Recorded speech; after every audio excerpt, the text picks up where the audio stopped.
NDA கூட்டணியில இருந்து அமமுக கட்சியுடைய தலைவர் அதாவது டிடிவி தினகரன் வந்து விலகி இருக்காரு. அதை பத்தி என்ன சொல்ல விரும்புறீங்க? இன்னைக்கு என்டிஏ கூட்டணியில ஒரு கட்சி சேரறதும் வெளியில போறதும் அந்த கட்சியோட ஒரு தனிப்பட்ட கருத்து தான். பாஜக எந்த கட்சியும் வலிகட்டாயமா தேசிய ஜனநாயக கூட்டணியில இழுக்கல. கூட்டணியை ஹேண்டில் பண்றதுன்ற ஒரு பொறுப்பு அவர்கிட்ட தானே இருக்கு. அதை தானே திரும்ப திரும்ப டிடிவி தினகரன் அவர்கள் சொல்றாரு. சிறுபிள்ளைத்தனமான விவாதமா மட்டும்தான் பார்க்க முடியுதே தவிர ஸ்ட்ராங்கான பொலிட்டிக்கல் பாயிண்டா பார்க்க முடியவே இல்லை. மறுபடியும் டிடிவி தினகரன் அவர்களோ ஓபிஎஸ் அவர்களோ கூட்டணிக்குள்ள வர வாய்ப்பு இருக்கா? அது அவரோட தனிப்பட்ட விருப்பு வெறுப்புகள். இந்த இடத்துல அவர் ஒரு நல்ல தலைவரா செயல்படல. அப்ப வந்து கூட்டணியை விட்டு இவங்க வெளியேறதுக்கு காரணமே பாஜகவுடைய மாநில தலைவர் நயினா நாகேந்திரன் அவர்கள் தான் சொல்றாங்களே. அமமுக தலைவர் திரு டிடிவி தினகரன் அவர்களோட பெதறல். அவருக்கு என்ன சொல்றதுன்னு தெரியாம இத சொன்னா நம்ம ஏதாவது ஒரு அரசல் புரசல் உருவாகுமோ அப்படின்னு ஒவ்வொன்னையா ட்ரை பண்றாரு. விஜய் அவர்களை ஒரு காமெடி பீஸா தான் பார்க்க முடியுதே தவிர இது வரைக்கும் அவர் மீடியால ஒரு பிரஸ் மீட் கொடுக்கல. சீரியஸா ஒரு எலெக்ஷன் நோக்கி பயணிக்கிறவரா எப்படி கருத முடியும்? பவுன்சர்ஸ் வச்சு இன்டராக்ட் பண்ணிருக்காரு. மக்களை பார்த்து பயப்படுறாரு இன்னைக்கு விஜய் அவர்கள். மக்களை பார்த்து பயப்படுறவரை எப்படி மாநாடு நடத்த முடியும்? மாநாடு நடத்துறேன்னா நீ தான் தரையிலே இறங்கலையா? பவுன்சர்ஸ் வச்சுதான் மக்களை வெளியில தள்ளுறியே.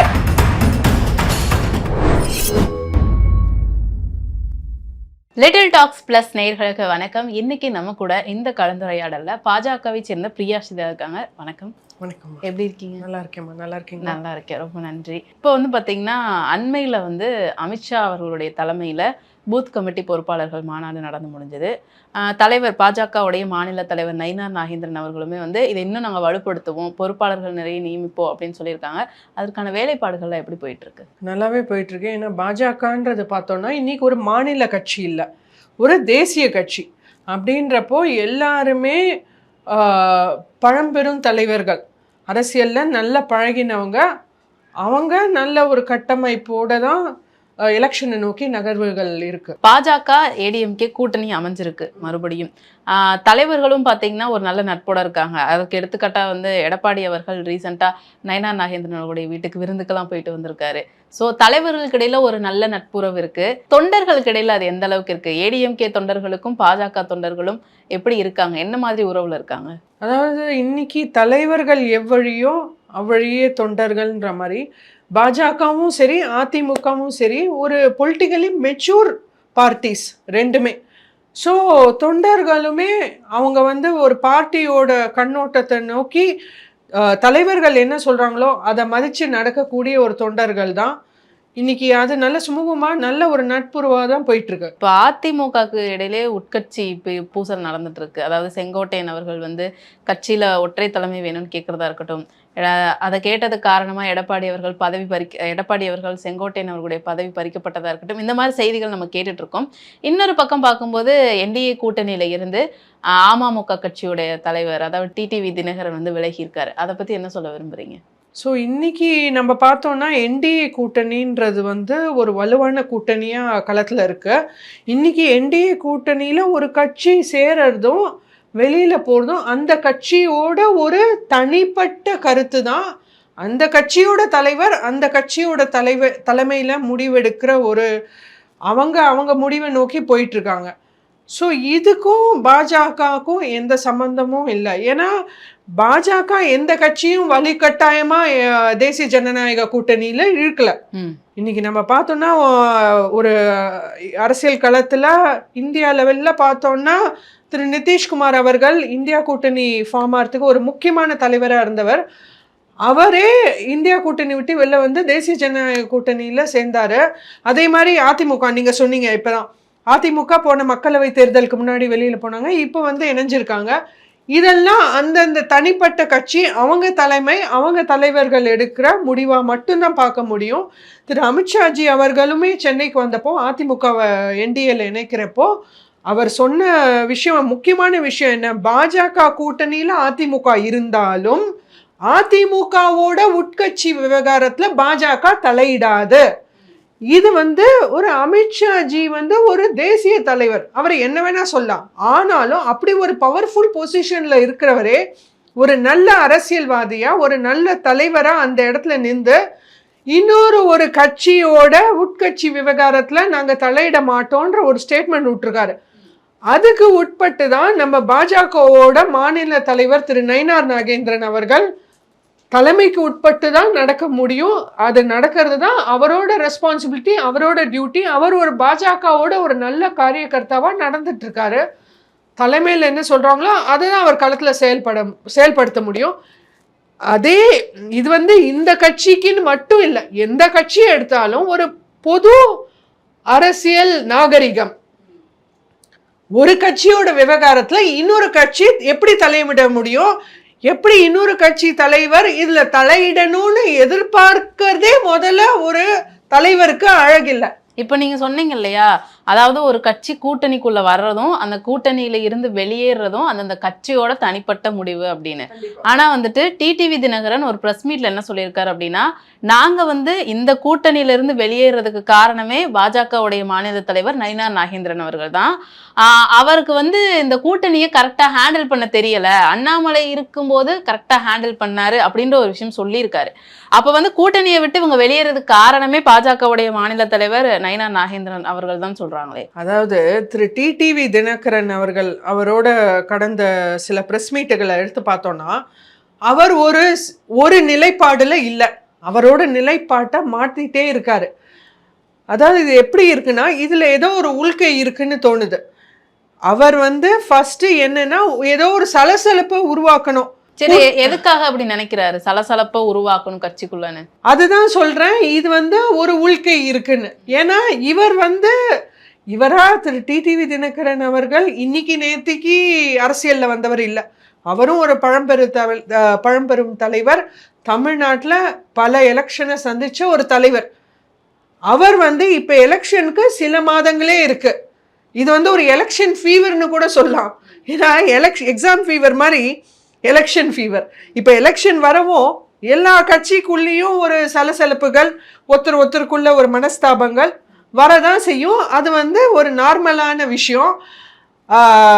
அதாவது இவர் ஒரு தலைவரா இந்த நேரத்துல தான் ஒரு தலைவர்ன்றதை யாரு, அதாவது நம்ம ஒரு பல மக்களோட ஒரு பிரதிநிதியா அங்க நிக்கிறாரு.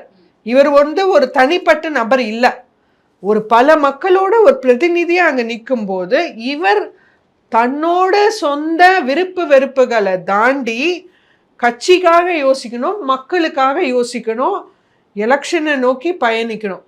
ஸோ இதுதான் ஒரு நல்ல தலைவருக்கு அழகு. அவரே இதே டிடிவி தினகரன் அவர்கள் நம்ம 2 நாள் முன்னாடி பிரஸ் மீட் எடுத்து பார்த்தோம்னா, பாஜகவுக்கும் அமமுகவுக்கும் எந்த ஒரு கருத்து வேறுபாடும் இல்ல அவரே பிரச்சனைன்னு சொல்றது நயினார் நாகேந்திரன் அவர்கள் தான் திரும்ப திரும்ப சொல்றாரு. நான் கூட்டணி விட்டுக்கு விலகிறதுக்கு காரணமே அவர் தான் அப்படின்றாரு. அதாவது அவரோட கருத்து என்னன்னா, எடப்பாடியார் அவர்களை திரு நயினார் நாகேந்திரன் அவர்கள் பப்ளிக்கா விமர்சனம் பண்ணல, தன்னோட நீங்க சொன்ன மாதிரி தன்னோட வீட்டு விருந்துக்கெல்லாம் கூப்பிடுறாங்க, 2 பேரும் நல்ல ஒரு பரஸ்பரமா செயல்பட்டுட்டு வராங்க அப்படின்றது திரு டிடிவி தினகரன் அவர்களுக்கு பொறுக்கல.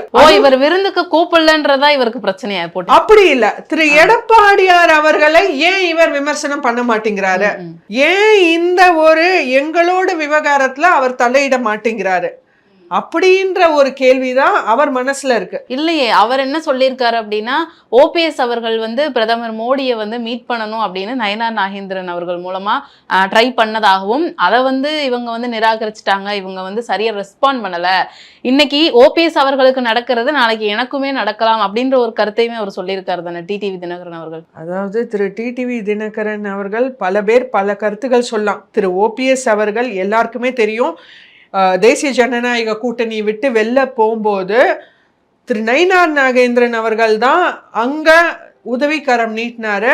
நான் அமித்ஷாஜியோடையும் மீட்டிங் அரேஞ்ச் பண்ணி தரேன், நீங்க திருப்பி கூட்டணிக்கு வாங்கன்னு சொன்னவர் திரு நயினார் நாகேந்திரன் அவர்கள். மற்ற பாஜக தலைவர்களை விட திரு நயினார் நாகேந்திரன் அவர்கள் இன்னைக்கு பாஜகவோட மாநில தலைவர், தமிழ்நாட்டு பாஜகவோட மாநில தலைவர், தமிழ்நாட்டு பாஜகவோட நம்பர் 1 பொசிஷன்ல இருக்காரு.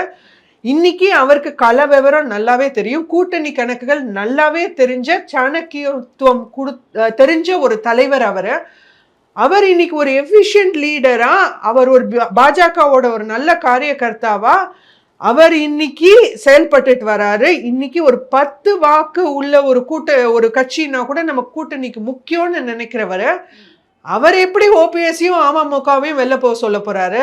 இவங்க தானே சொல்றதே பிரஸ் மீட்ல.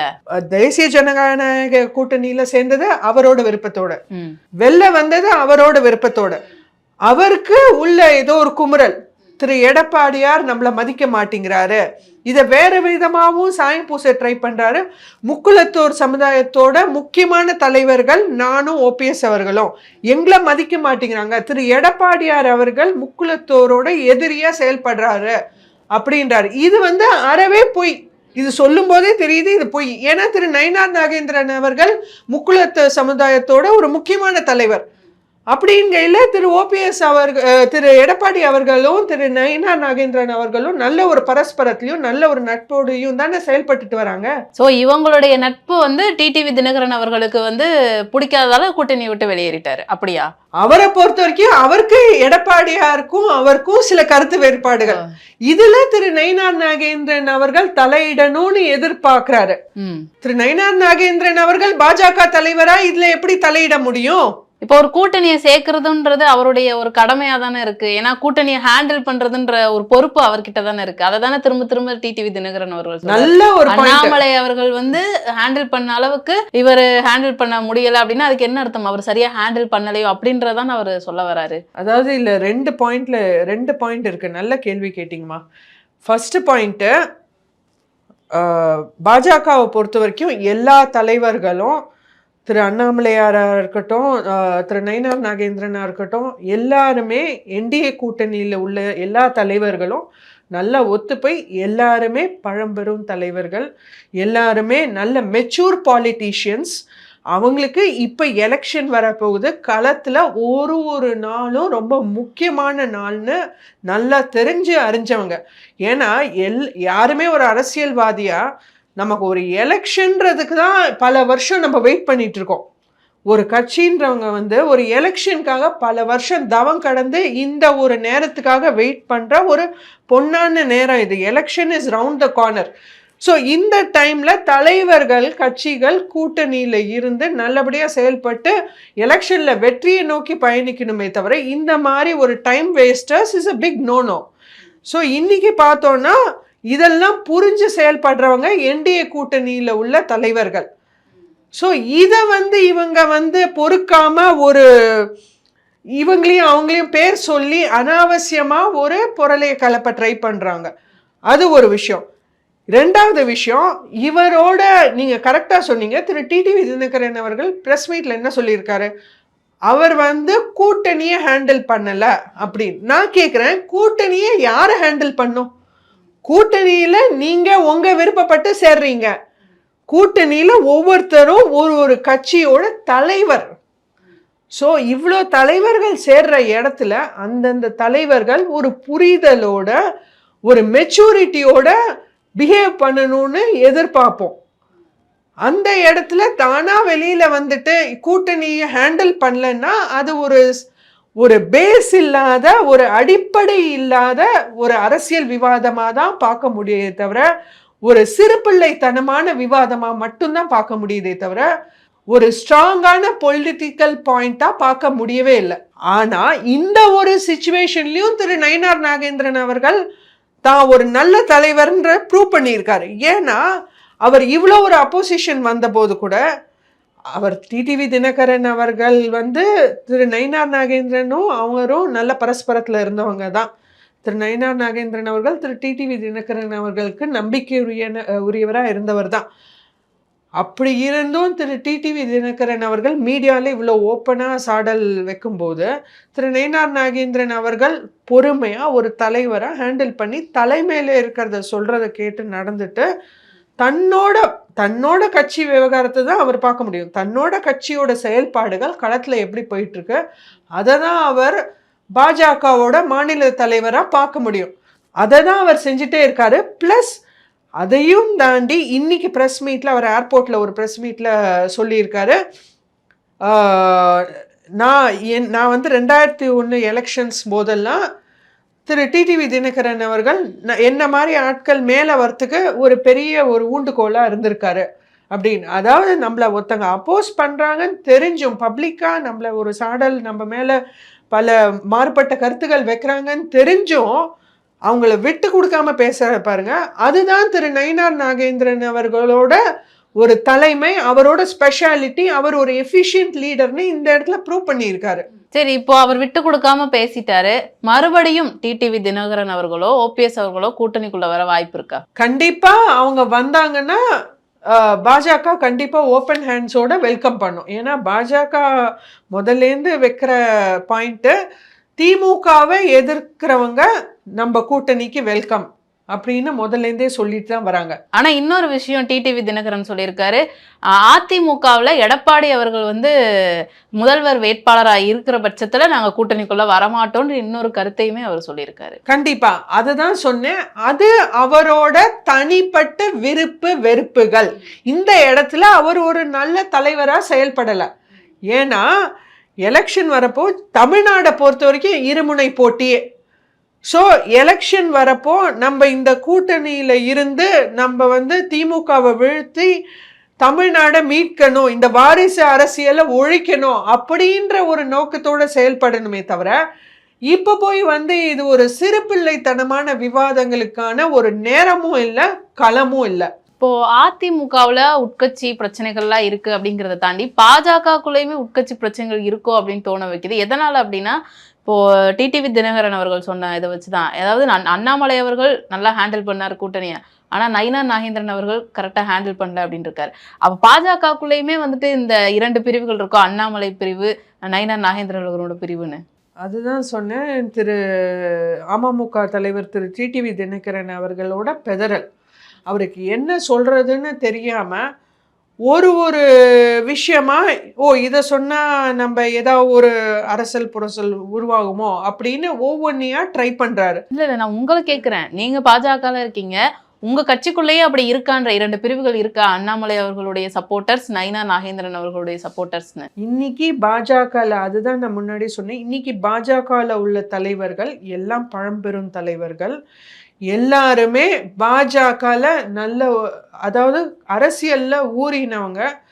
அவங்களுக்கு களத்துல எப்படி நடந்துக்கணும் எல்லாம் நல்லா தெரிஞ்சு எல்லாரும் ஒத்து போய் ஒன்னாதான் எலெக்ஷனை நோக்கி செயல்பட்டு இருக்காங்க. என்டிஏ கூட்டணியில இருக்கா இல்லையா சப்போர்ட்டர்ஸ் 2 பிரிவா பாஜகக்குள்ள? இன்னைக்கு எல்லாரும் ஒத்துமையா ஒரு கட்சியா தான் செயல்பட்டு இருக்காங்க. நான் தொண்டர்களுக்கு இடையில கேட்கிறேன். தொண்டர்களும் தலைவர்கள் எவ்வழியோ அவ்வழி. தலைவர்கள் எதுக்கு இருக்காங்க? தொண்டர்களுக்கு டைரக்ஷன் கொடுக்கதான். தொண்டர்கள் தலைவரோட டைரக்ஷன் எடுத்து போறாங்க. ஸோ இன்னைக்கு தொண்டர்களும் ஒத்துமையா பாஜகவோட தலைமை என்ன சொல்லுதோ, தலைவர்கள் என்ன சொல்லுவாங்கோ அதை நோக்கி தான் அவங்க பயணிச்சுட்டு இருக்காங்க. இந்த விஷயம் திரு டிடிவி தினகரன் அவர்களுக்கு பொறுக்கல. ஆனாலும் ஒவ்வொன்றையா எதையாவது கலர பாக்குறாரு, அவ்வளவுதான். இப்போ நீங்க முன்னாடி பேசும்போது வச்சு சொன்னீங்க, பாஜக வந்து எந்த ஒரு கட்சி பிரச்சனைக்குள்ளேயும் தலையிடாது அப்படின்ற ஒரு விஷயம் சொன்னீங்க. அதுல ரொம்ப உறுதியா இருக்கீங்களா அந்த கருத்துல? வேற ஒரு உள்கட்சி பிரச்சனையில தலையிடாது, அதாவது வேற உட்கட்சி பிரச்சனை, அதுல தலைமையில இருந்து இன்ஸ்ட்ரக்ஷன்ஸ். ஓகே. இந்த அதிமுகவை சேர்ந்த செங்கோட்டையன் வந்து அமித்ஷா அவர்களை போய் சந்திச்சிருக்காரு. சோ அதை பத்தி என்ன நினைக்கிறீங்க? எதுக்காக சந்திச்சாரு? அதாவது திரு செங்கோட்டையன் அவர்கள் டெல்லி பயணம் போறேன்னு சொல்லி போனாரு. ஆனா அவர் திரு அமித்ஷாவை சந்திச்சாருன்றதுக்கு ஏதாவது ஒரு ஆதாரபூர்வமான அறிவிப்பு இருக்கா? வதந்திகள் என்னைக்குமே இருக்கும். அதுவும் எலெக்ஷன் வர வர, அதான் சொன்னேன், எலெக்ஷன் ஃபீவர். ஸோ எலெக்ஷன் வர வர வதந்திகள் வரதான் செய்யும். அப்ப போய் அவர் சந்திக்கவே இல்லையா அமித்ஷா அவர்கள் செங்கோட்டையன்? அதை பத்தி நான் எப்படி சொல்ல முடியும்? பட் சந்திச்சாருன்றதுக்கு ஒரு ஆதாரபூர்வமான ஒரு அறிவிப்பு இது வரைக்கும் இல்லை. ஆதாரபூர்வமான அறிவிப்பு இல்லை, ஆனா அது உண்மையா பொய்யா? அவர் போய் சந்திச்சாரா இல்லையா? அதான் நான் கேட்க. நான் எப்படி சொல்ல முடியும்? நான் என்ன அவர் கூடவா டிராவல் பண்ணேன்? ஓகே. ஸோ இது வந்து வதந்திகள் இருக்கதான் செய்யும். இதெல்லாம் அரசியல்ல சகஜம். ஸோ இதை வதந்தின்றீங்க இப்போ வந்த செய்தி. நீங்க ஒருவேளை அப்படி சந்திச்சிருந்தா, அமித்ஷா அவர்களை செங்கோட்டையன் அவர்கள் சந்திச்சிருந்தா என்ன சொல்லியிருப்பாரு, எதற்காக சந்திச்சிருப்பாருன்னு நீங்க நினைக்கிறீங்க? அதான் அவரை தான் கேட்கணும். அது அதிமுகவோட பிரச்சனை. அதிமுகவோட எந்த பிரச்சனைக்குள்ளேயும் பாஜக தலையிடாது. பாஜக தலையிடக்கூடாதுன்றது திரு அமித்ஷாஜி அவர்களோட கருத்து. அதை நாங்க ஃபாலோ பண்றோம். இல்ல, செங்கோட்டையன் அவர்கள் வந்து ஒற்றை தலைமை வேண்டும் அப்படின்னு வந்து அமித்ஷா அவர்கள் கிட்ட போயிட்டு கேட்டதாகவும், இன்னொரு பக்கம் எடப்பாடி அவர்கள் வந்து அதற்கு ஒத்துக்கலை அப்படின்றதாகவும் தான் இருக்கு. ஏன்னா இந்த பிரச்சனைகள் தான் ஓடிட்டு இருக்கு. அப்படின்றப்போ பாஜக டெல்லி தலைமை வந்து என்ன முடிவு எடுக்க போகுது? அது தலைவர்கள் அவங்க முடிவெடுப்பாங்க, அவங்க தலைமையில் அவங்களுக்கு தெரியும். ஸோ அது தலைவர்களோட அவங்க எல்லாருமே வெரி மெச்சூர் பாலிட்டிஷியன்ஸ், இந்தியா லெவலில் பாலிடிக்ஸ் பார்த்தவங்க, ஒரு மாநிலத்தில் இல்லை, பல மாநிலத்தில் பல தேர்தல்களை சந்திச்சவங்க. அவங்க முடிவுபடி நாங்கள் போய்ப்போம், அவ்வளோதான். இப்போ கூட்டணி வலுவா இருக்குன்னு நினைக்கிறீங்களா? ஏன்னா இப்போ நீங்க சொன்ன மாதிரி எலெக்ஷன் வரப்போகுது, எலெக்ஷன் ஃபீவர் வந்துருச்சு அப்படின்றப்போ டிடிவி அவர்கள் வந்து விலகிட்டாரு, ஓபிஎஸ் அவர்கள் விலகுறாங்க, இன்னொரு பக்கம் கட்சி மோதல் நிறைய இருக்கு அதிமுக அப்படின்றப்போ என்டிஏ கூட்டணி எந்த அளவுக்கு வலுவா இருக்கு? என்டிஏ கூட்டணி வலுவாக தான் களத்தில் செயல்பட்டு இருக்காங்க. இந்த மாதிரி சின்ன சின்ன சலசலப்புகள் எலெக்ஷன் நெருங்க நெருங்க வரதான் செய்யும், எல்லா கட்சிக்குள்ளேயும் வரதான் செய்யும். அது நம்ம களத்தில் பார்த்துட்டே இருக்கோம். ஸோ இதெல்லாம் ஒரு சின்ன சின்ன விஷயம் அப்படின்னு நான் நினைக்கிறேன். இதெல்லாம் ஒரு அரசியலில் ஒரு சாதாரண நிகழ்வுகள். இப்போ டிடிவி தினகரன் அவர்களே ஒரு விஷயம் சொல்லியிருக்காரு, புதிய கூட்டணி உருவாகும் அப்படின்னு தேர்தல் ஒட்டி. அப்போ கண்டிப்பா வந்து விஜய் அவர்கள் கட்சி ஆரம்பிச்சிருக்காரு, அவருடைய கட்சி பணிகள்லாம் போயிட்டு இருக்கு. அப்போ டிடிவி தினகரன் அவர்கள் அந்த விஜய் அவர்களுடைய கூட்டணி சேர வாய்ப்புகள் இருக்குன்னு நினைக்கிறீங்களா? அப்படி ஒரு புது கூட்டணி உருவாகும்னு. அதாவது திரு டிடிவி இன்னைக்கு வந்து இருமுனை போட்டியே தமிழ்நாட்டில் திரு விஜய் அவர்களை ஒரு காமெடி பீஸாக தான் பார்க்க முடியுதே தவிர. நீங்க எப்படி அப்படி ஒரு அரசியல் தலைவராக இருக்கவர் எப்படி நம்ம காமெடி பீஸ்ன்னு நம்ம பார்க்க முடியும் கட்சி? இல்லையே, இன்னைக்கு அவர் இது வரைக்கும் 1.5 வருஷமா களத்தில் இருக்காங்க. அப்படின்றப்போ திரு விஜய் அவர்கள் இன்னைக்கு இது வரைக்கும் 1 மணி நேரத்தை தாண்டி இது வரைக்கும் பப்ளிக்கில் பேசினதில்லை. அதுவும் ஸ்கிரிப்ட் வச்சுட்டு தான் பேசுகிறாரு. அதுக்கு மேலே இன்னும் களத்தில் இறங்கி அவர் மக்களை சந்திக்கல. இது வரைக்கும் அவர் மீடியாவில் ஒரு ப்ரெஸ் மீட்டு கொடுக்கல.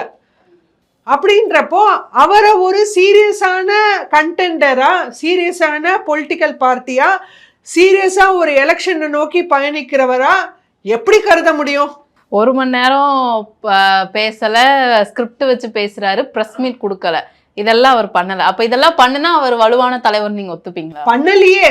பண்ணல. அப்ப இதெல்லாம் பண்றவங்க தான் வலுவான தலைவர்களா? மக்களோட மக்களா இருக்கணும்ல. ஜனநாயகம் நம்ம இருக்கிறது என்ன? ஜனநாயகம். மக்களோட மக்களா இருந்து மக்களோட தினசரி வாழ்க்கைய புரிஞ்சுக்கணும்.